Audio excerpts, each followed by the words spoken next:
Baik, selamat bertemu kembali pada topik dari penginderaan jarak jauh. Kita berangkat dari definisi dulu ya. Apa yang dimaksud dengan penginderaan jarak jauh? Yang terminologi umumnya ya, ada yang menggunakan remote sensing ya, ada yang menggunakan teledetection, ada yang menggunakan depth perception dan penerbendung ya. Nah ini pada prinsipnya definisi ini adalah bagaimana kita mengumpulkan ya suatu objek atau fenomena.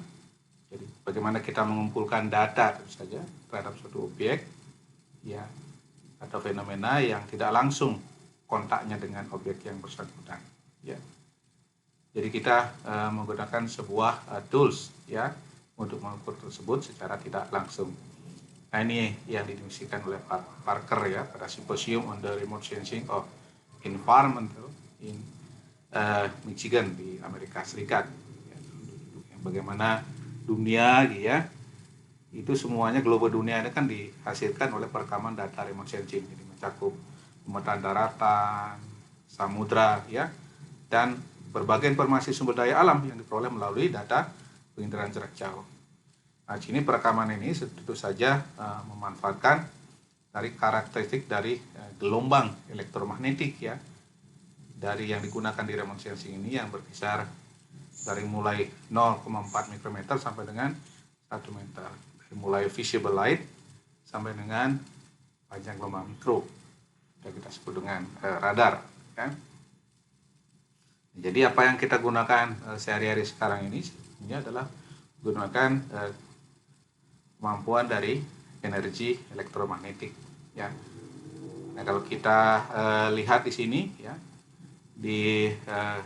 dari Google Map ini, informasi apa yang kita dapatkan ya dengan resolusi tersebut, apa manfaatnya ya, berapa skalanya, kemudian sumber data apa yang kita peroleh dari sini gitu ya. Nah di sini bagaimana kita memanfaatkan itu. Kemudian kalau kita close up lagi, ya misalnya kampus IPB Darmaga, informasi apa ya yang kita dapatkan jika kita melakukan kita menggunakan resolusi yang lebih tinggi. Nah di sini informasi yang lebih detail ya, misalnya resolusi yang 30 meter itu bangunan-bangunan IPB gitu masih kasar kelihatannya. Tapi kalau kita sudah menggunakan resolusi 10 meter, 5 meter, apalagi yang sampai setengah meter, maka itu sangat detail ya. Jadi semuanya yang kita peroleh ini, informasi, data dan informasi itu adalah sumber pada data penginderaan jarak jauh. Nah kalau kita close up lagi ya dengan resolusi yang lebih besar, maka di sini sudah akan sangat detail. Kita bisa mengukur misalnya koordinat pojok bangunan, koordinat dari pohon ya, atau koordinat dari objek-objek tertentu yang terdeteksi dan teridentifikasi dengan jelas. Dan kita sudah bisa misalnya di sini mengukur luas gedung, lebar gedung, panjang gedung ya, luasan. Lagi saya katakan dengan resolusi yang lebih tinggi, misalnya 1 meter atau setengah meter, maka kita sudah bisa mengukur luas gedung dengan detail, luas tutupan vegetasi, luas vegetasi rendah, diameter tajuk, ya, luas bangunan, panjang bangunan, lebar bangunan dan sebagainya.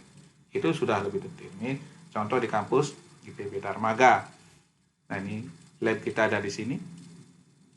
Ini adalah kelompok arboretum. Nah ini bangunan-bangunan lama ya di kampus Fakultas Kehutanan dan Lingkungan IPB. Jadi dengan demikian kita sudah bisa dengan detail lokasi ruang kuliah kita sudah tahu ya. Ya misalnya itu ruang kuliah, salah satu ruang kuliah yang pernah kita gunakan ya pada masa kita melakukan kuliah offline ya. Kemudian juga itu lab kita, lab fisik kita dan yang kita gunakan praktikum sekarang ini. Nah kalau tadi menggunakan Google Earth ya, nah tentu saja kalau kita ini adalah citra yang menggunakan ya citra IKONOS yang direkam dari ketinggian 900 km di luar angkasa ya. Nah ini kita lebih jelas mendapatkan, karena ini resolusi multispektral Iconos itu kan 4 meter. Sedangkan resolusi pankromatiknya itu 1 meter. Jadi kita dengan fusi kita bisa mendapatkan yang sangat detail ya. Dengan artinya dengan resolusi 1 meter kita bisa sudah membuat skala 1:3000. Nah, jadi kalau kita bandingkan dengan Google Earth tadi, Google Map tadi, ya ini jelas kita bisa melakukan kegiatan berbagai macam transformasi menggunakan citra asing. Ya. Nah ini salah satu contoh juga ya menggunakan resolusi tinggi. Nah ini bukan dari satelit tapi menggunakan pesawat terbang ya. Pesawat terbang dari ketinggian 150 ya sampai dengan 300 meter di atas rata-rata datum ya kampus gitu ya. Kita bisa mendapatkan citra resolusi tinggi seperti ini. Ini masih ada. Nah di sini kalau kita lihat ini masih kampus Darmaga yang lama ini ya. Ini belum ada. Ya. Common room itu belum ada di sini ya. Tapi asrama putri, asrama putra ya dan beberapa kampus seperti kampus lama masih Pautan masih kelihatan di sini. Tapi kampus baru Pautan belum ada ya. Nah juga kita bisa membandingkan dengan Google Earth tadi. Juga perkampungan pemukiman yang ada di sekitar kampus kita dapat deteksi dan identifikasi dengan jelas. Dari sini kita semuanya mendapatkan apa? Jadi kita pasti mendapatkan informasi karena apa? Karena adanya variasi spektral. Jadi dengan berbagai macam tone, berbagai macam warna, kita mendapatkan informasi terkait ya reflektansi atau radiasi ya, atau emisi dari objek tersebut. Kemudian ada variasi spasial. Jadi ukurannya berbeda ya. Dengan ini kita bisa membedakan antara perumahan dengan gedung ya, antara misalnya lapangan bola dengan halaman rumah tangga private gitu ya. Dan juga ada variasi temporal. Nah, jika kita merekam citra dari waktu yang berbeda dan musi yang berbeda, maka kita akan mendapatkan variasi spektral. Jadi dengan demikian dari citra penginderaan jarak jauh kita akan lengkap mendapatkan ya variasi spektral, spasial dan temporal. Nah ini kita perlu pahami. Ini salah satu contoh misalnya globe dunia, gitu ya. Dari ini juga dipetakan ya itu menggunakan data remote sensing. Jadi kita dengan data remote sensing ini kita akan mendapatkan coverage tutupan daju, coverage lahan terbuka, coverage badan air ya di seluruh muka bumi ini. Jadi sesungguhnya remote sensing ini adalah science ya. Jadi science, jadi ilmu pengetahuan bagaimana kita mendapatkan informasi tentang permukaan bumi tanpa sesungguhnya kita melakukan kontak langsung secara aktual ya dengan permukaan bumi itu sendiri. Itu definisi remote sensing ya. Jadi dengan remote sensing ini gitu ya sesungguhnya kita mengcover remote sensing ini, penginderaan jarak jauh ini mengcover semua metode dan semua teknik ya untuk mendapatkan ya informasi baik kualitatif maupun kuantitatif ya dari kejauhan ya tanpa kita menyentuh langsung, kontak langsung dengan objek atau fenomena yang bersangkutan. Nah, sehingga banyak yang mengistilahkan sini remote sensing adalah only look no touch. Jadi look no touch gitu ya. Jadi seperti yang saya katakan tadi semuanya yang energi ya, karakter energi dari remote sensing ini tentu saja menggunakan energi yang sudah ada, yang utamanya berasal dari energi surya, kemudian dia melakukan merambat melalui atmosfer, sebagian sampai ke objek, kemudian dipantulkan. Jadi pantulan inilah bervariasi ya, sesuai dengan objek. Kalau vegetasi tinggi dengan vegetasi rendah akan berbeda. Ya. Demikian juga reflektansi yang berasal dari tanah, apalagi tanahnya diperkeras. Demikian juga akan berbeda jika dengan ada reflektasi dari bangunan. Nah, selain pantulan ada juga yang namanya emisi, ya, emisi yang memang bersumber dari objek bersangkutan, misalnya dari batu bara, dari letusan gunung berapi, ya, atau dari panas permukaan. Jadi remote sensing itu sesungguhnya bagaimana sensor sistem itu ya merekam dari energi yang dipantulkan dan diemisikan dari permukaan bumi. Jadi memang sederhananya jadi merekam dengan kamera dan hasilnya misalnya adalah satu set begini ya. Nah, satu set ini bisa zaman sebelum 72 itu menggunakan hard copy, tapi sekarang bagian besar sudah tersimpan dalam bentuk digital. Kalau sudah kita digital maka kita bisa print out menjadi hard copy ya. Nah, itu konsepnya. Jadi menangkap energi elektromagnetik yang dipantulkan atau diemisikan oleh objek ya. Nah, sehingga rekamannya bisa kita sajikan dalam bentuk analog atau data digital. Ya. Nah, kemudian dalam mata kuliah ini bagaimana kita bukan memfokuskan pada bagaimana kita akuisisi, bagaimana kita merekam ya data remote sensing itu, tapi kita lebih banyak bagaimana kita memproses supaya menjadi informasi. Nah, prosesnya itu ada kualitatif yang kita sebut dengan interpretation ya, dan juga ada kuantitatif. Jadi interpretation itu sebenarnya ya mencakup kuantitatif dan kualitatif gitu ya. Bagaimana kita menerjemahkan sebuah objek dari data menjadi sebuah informasi. Nah, oleh karena data remote sensing ini akan mencakup tentang geometri, mencakup pengaruh atmosfer bumi, mencakup pemetaan, maka berbagai macam teknik di sini ya diperlukan, mulai dari data processing, geometric correction ya, kemudian bagaimana menjanjikan hasil, bagaimana menurunkan hasil, bagaimana meng-highlight hasil, bagaimana menghaluskan hasil ya. Itu yang di-cover oleh remote sensing ini. Untuk memahami remote sensing ini, karena tadi mencakup all method dan all teknik, jadi mencakup semua metode, semua teknik, maka diperlukan berbagai macam ilmu ya, ilmu fisik ya, ilmu sosial, ekonomi, dan ilmu biologi.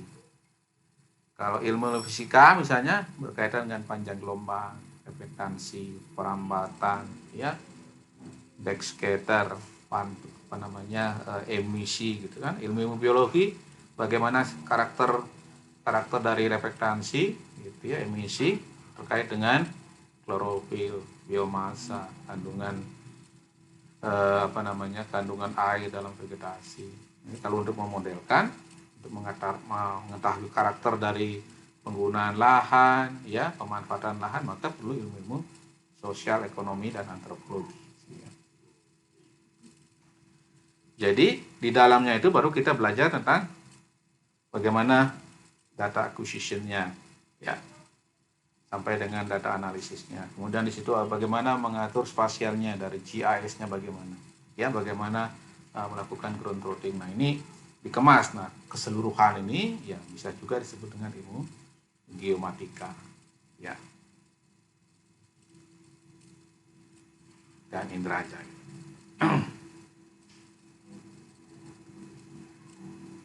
Nah, jadi bagaimana kita aplikasi dari remote sensing ini ya, yang kita sebut dengan geomatika dan juga inderaja ya.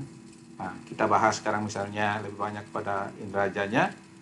Nah, ini kalau di bidang pengelolaan sumber daya alam dan lingkungan ya, mulai dari kehutanan, pertanian, geologi ya, sosial, ekonomi, kebijakan, geografi, hidrologi, gitu ya, perkotaan, lingkungan, ya, bencana alam, itu semuanya memerlukan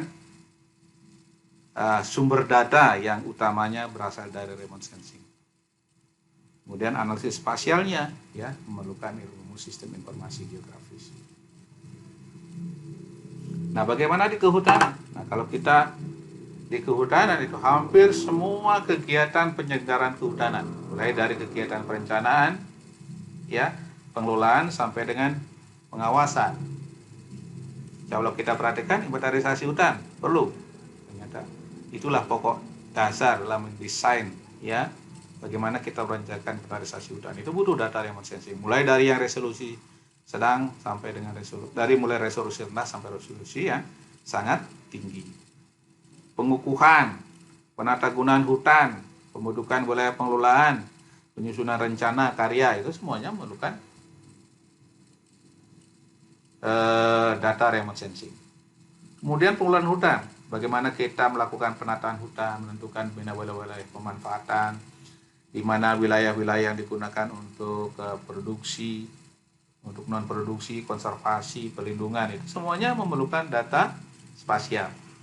Ya, kemudian bagaimana kita memanfaatkan dan menggunakan kawasan, rehabilitasi, reklamasi, pelindungan dan konservasi, semuanya memanfaatkan ya teknologi remote sensing.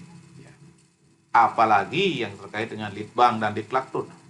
Penelitian dan pengembangan itu sangat penting ya. Kenapa? Karena teknologi remote sensing ini berkembang sangat cepat.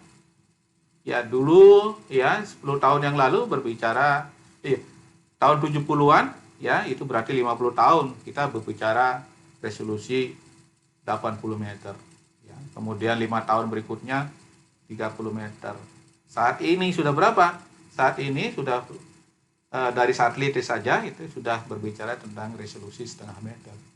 Anda sudah bisa bayangkan dengan setengah meter ini artinya sekarang 1.500 cabang pohon sudah kelihatan, ya mudah terdeteksi. Apalagi kalau kita menggunakan drone itu sudah 10 cm. Ya. Jadi sudah sangat sangat banyak peranannya ya di dalam pengelolaan sumber daya hutan dan lingkungan. Apalagi untuk pengawasan, ya. Pengawasan tentang reboisasi, keberhasilan reboisasi yang sangat detail dengan resolusi sangat tinggi ini memungkinkan penggunaan teknologi remote sensing. Jadi hampir semua ya di bidang kehutanan mulai dari perencanaan hutan sampai dengan pengawasan hutan memerlukan remote sensing.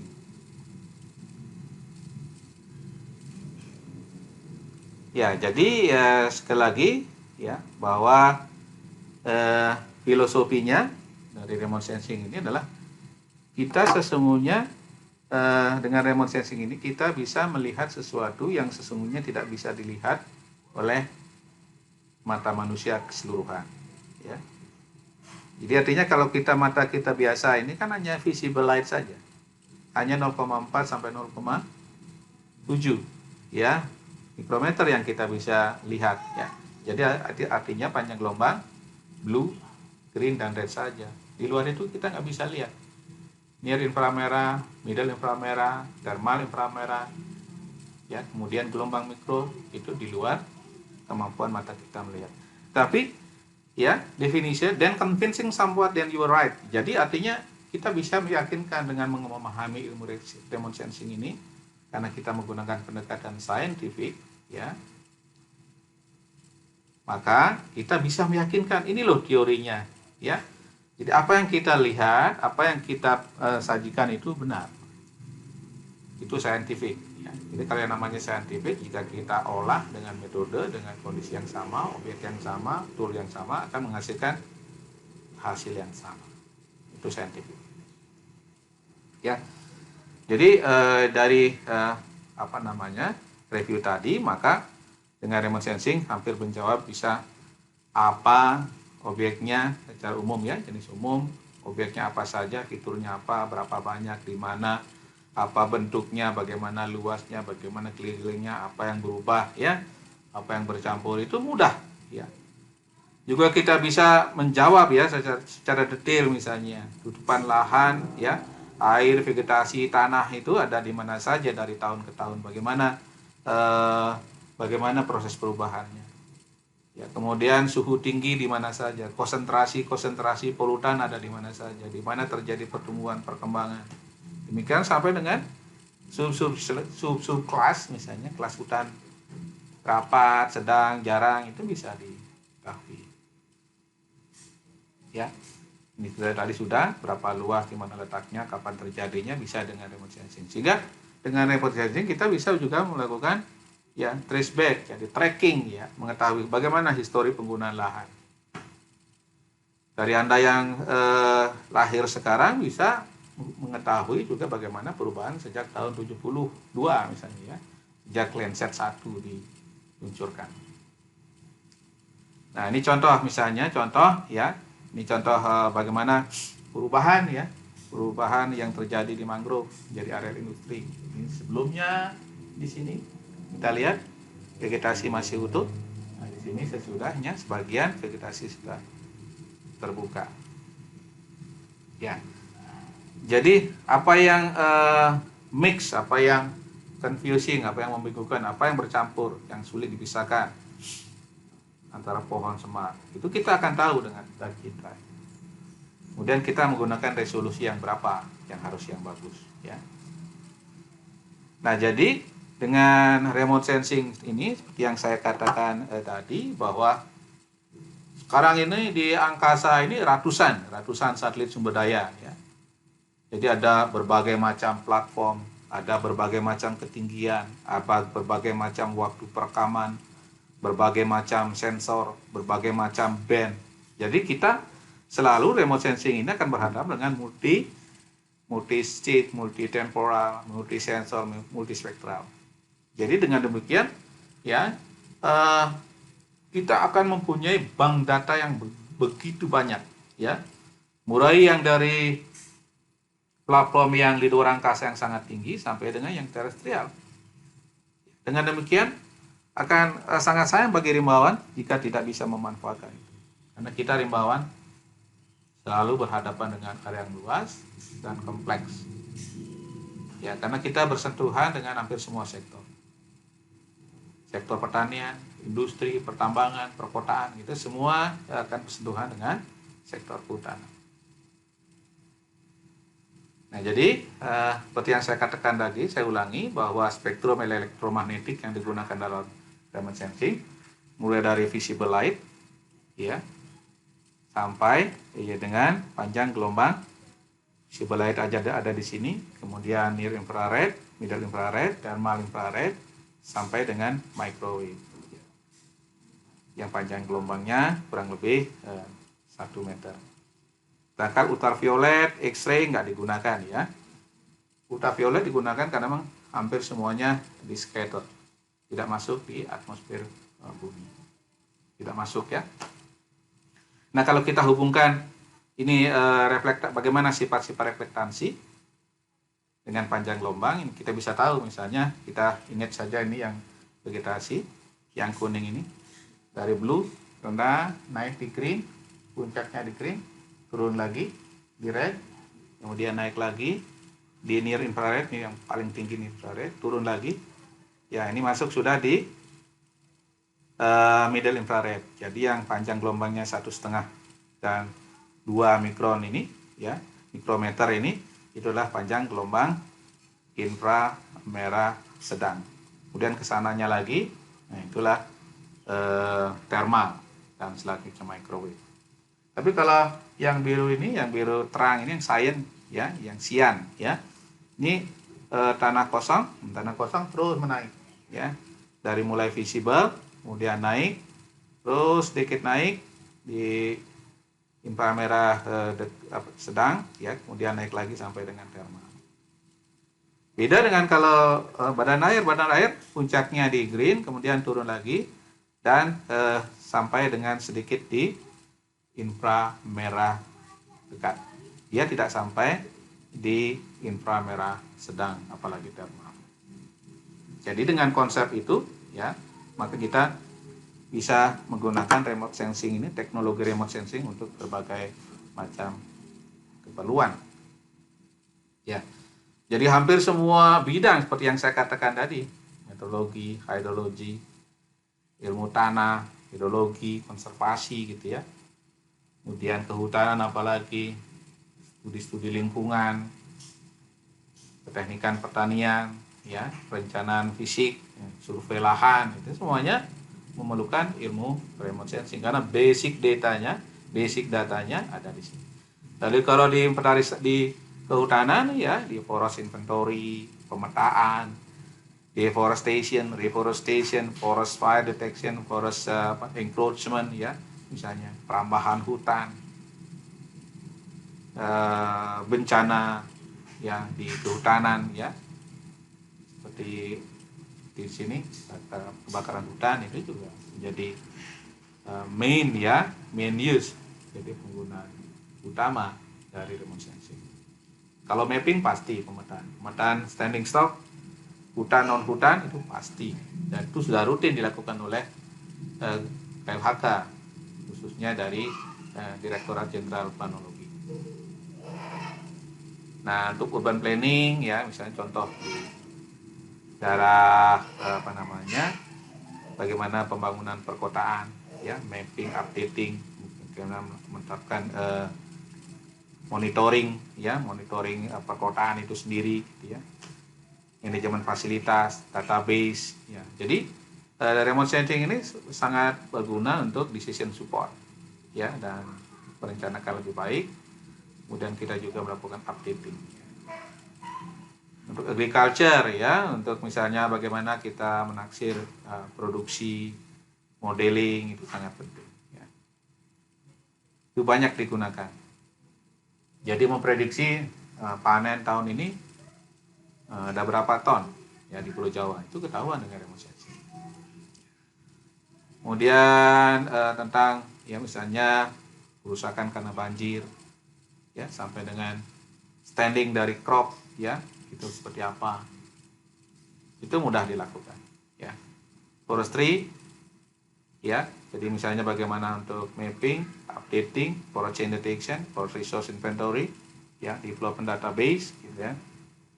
Jadi dengan dengan remote sensing kita bisa punya database sebagai baseline ya, merencanakan afforestation, bagaimana kita merencanakan kehutanan masa depan, bagaimana kita merencanakan dari kelestarian dari lingkungan, bagaimana kita merencanakan konservasi ya, satwa liar ya, bagaimana mengembangkan rekreasi. Nah, semuanya hampir 80% memerlukan data yang berasal dari remote sensing, apalagi metodologi untuk mappingnya itu pasti membutuhkan ilmu spasial. Sementara ilmu spasial ya, data utamanya berasal dari remote sensing ya.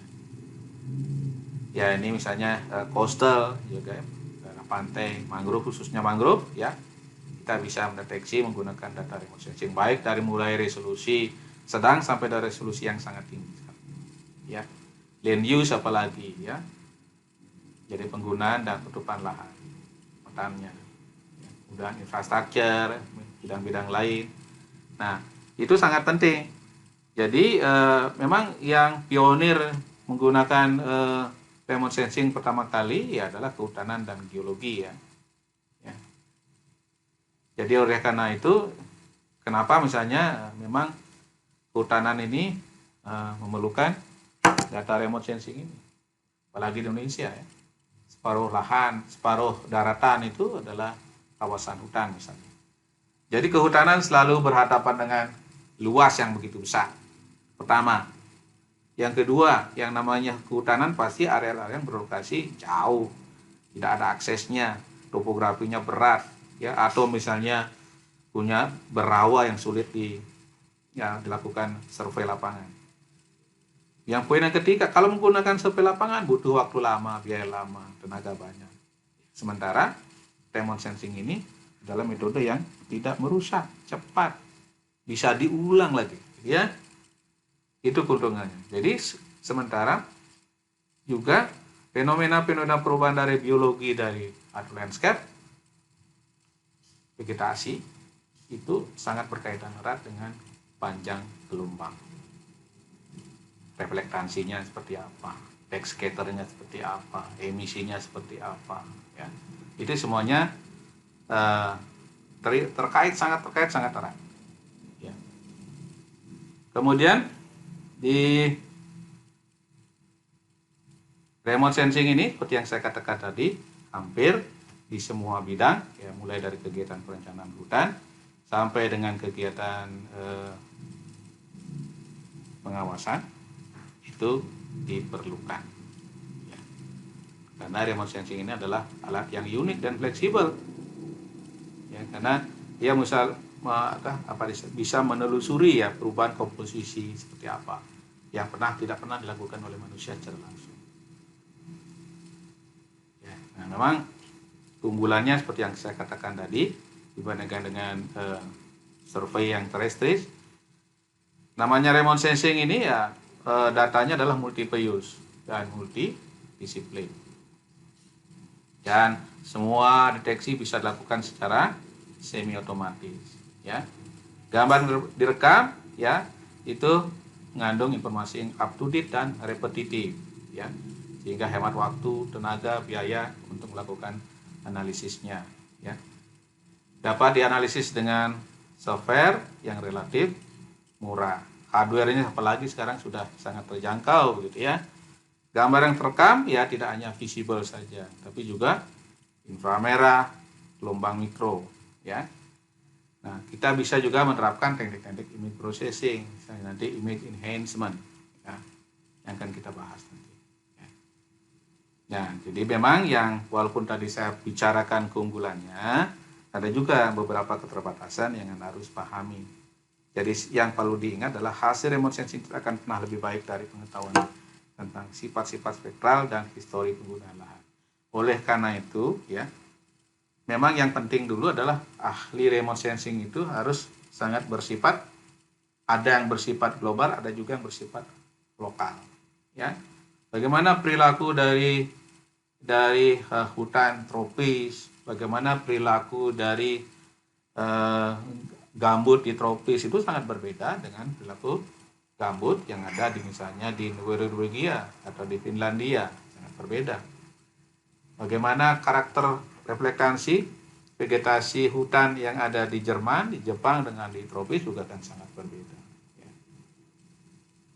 Nah, itu karakter lokalnya. Kemudian bagaimana penggunaan lahan? Kalau di Indonesia karena penduduknya banyak, maka penggunaan lahan-lahan yang sempit ini karakter utamanya. Tapi kalau di negara-negara Eropa atau di Australia itu kan biasa dia masih, karena duduknya sedikit per unit ininya ya, per unit luasannya. Kemudian klasifikasi ya spektral sangat mudah, tapi memberikan yang sulit memberikan label.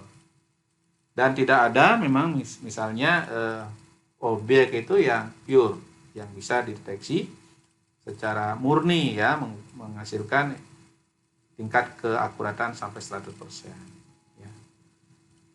Kalau di tropis ada hambatan awan, ada hambatan haze. Kalau kita menggunakan radar, nanti ada namanya radar shadow, ada speckle, itu hambatannya.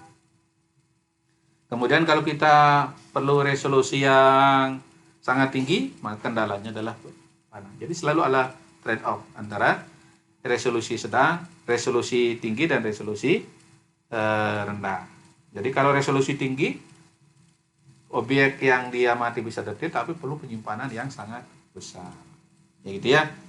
Jadi oleh karena itu penyimpanan satelit sementara di temporary untuk di cloud gitu ya, di ruang angkasa, di angkasa ini sangat terbatas, ya. Jadi kan biasanya satelit merekam, dikirim ke penyimpanan sementara, ya, kemudian baru disimpan ke database, ya, dari pengelola satelit sendiri. Kemudian kalau kita berbicara tentang analisis yang visual, maka kesalahan penafsiran bisa menarikan kesalahan penarikan kesimpulan. Dia, nah itu beberapa keterbatasan. Kalau menggunakan drone, memang drone ini sekarang juga dibatasi ininya ya, izin terbangnya dibatasi, ya. Jadi harus dan sehingga masih relatif lebih mahal dibandingkan kalau kita menggunakan resolusi tinggi dan sangat tinggi yang dari satelit. Ya, ya saya kira demikian. Jadi paparan tentang satelit ini, dan khususnya untuk satelit dengan resolusi yang tinggi, sangat tinggi sampai dengan rendah memang sangat cocok, misalnya apalagi untuk yang sangat sedang dan rendah sangat cocok untuk luasan yang besar, ya. Ada yang secara spasial dan temporal terpisah, ya. Area yang memerlukan data multitemporal. Jadi kalau levelnya nasional, ini satelit ini penting, ya. Regional, pulau juga demikian, ya. Tapi kalau skala unit manajemen ya udah mulai resolusi yang tinggi atau bahkan mungkin kita menggunakan drone. Ya, kalau satelit misalnya ya kalau resolusi rendah ya otomatis deteksinya ya lebih terbatas dibandingkan resolusi yang tinggi atau yang sangat tinggi. Nah, jadi demikian. Jadi nanti yang ini Anda bisa baca bagaimana kelebihan dari satelit karena serba multinya ya, multispektral, temporal, radiometrik, kemudian semuanya bentuk digital, ada resolusi radiometrik yang bervariasi ya, dapat dikalibrasi konsisten terhadap sudut matahari ya, kita bisa menggunakan berbagai macam ban, kemudian diolah secara semi otomatis. Itu kelebihan yang lain dari kita satelit. Ya, saya kira demikian. Ya, mudah-mudahan nanti Anda bisa memperkaya lagi dengan topik-topik selanjutnya, atau Anda membaca dari sumber-sumber lain yang yang handal ya. Jadi Anda kalau memperkaya ini bisa membaca dari tulisan-tulisan ilmiah atau sumber-sumber yang jelas sumbernya ya, yang mempunyai reputasi yang baik. Saya kira demikian. Terima kasih.